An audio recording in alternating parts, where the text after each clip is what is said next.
Le GHU Paris Psychiatrie et Neurosciences a été fondé au 1er janvier 2019. Il s'agit de la fusion de 3 établissements, le centre hospitalier Sainte-Anne, le centre hospitalier Maison Blanche et le groupe public de santé Perret-Vaucluse.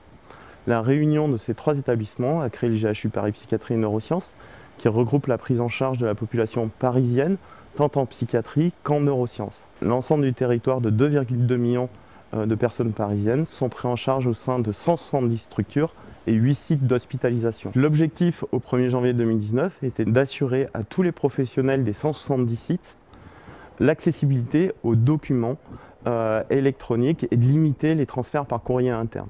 Au 1er janvier 2018, la DRFIP, la Direction régionale des finances publiques, a demandé aux établissements publics de dématérialiser toutes les factures et toutes les recettes pour les envoyer dans des flux vers Helios, qui est le logiciel de gestion de la trésorerie. Pour faire cela, il fallait qu'on ait un outil de dématérialisation et donc une GED. Nous avons déployé la solution OnBase sur plusieurs services, la DSI, la DPT, le biomédical en fait, les achats et les finances. Dans un premier temps, on a effectué le recueil de besoins dans les services. Ce qu'on a souhaité, c'est vraiment rester dans l'organisation du service et ne pas modifier l'organisation. Et c'est vrai que la solution OnBase nous a permis de le faire puisqu'on a pu adapter les besoins via la solution et pas imposer un standard qu'un éditeur aurait pu nous imposer. Dans notre cahier des charges, nous avions mis en place un descriptif des workflows qu'on voulait mettre en œuvre dans le GHU avec les différents types de validation.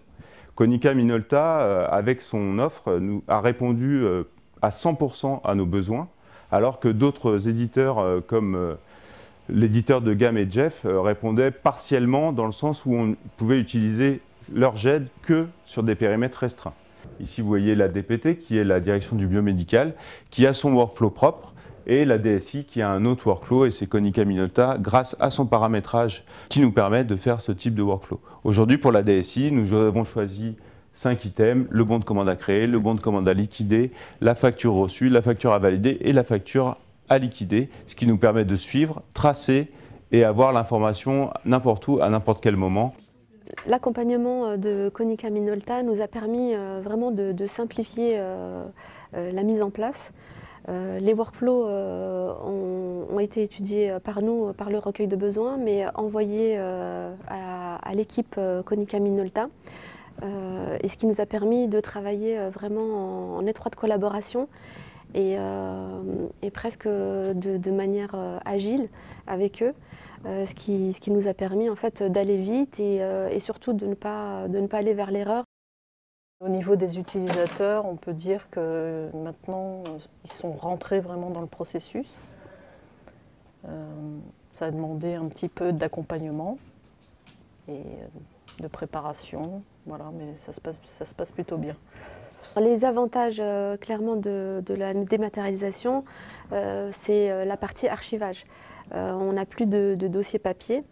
On n'a plus l'archivage de ces dossiers qui se fait une fois par an et qui peut prendre une demi-journée, voire une journée.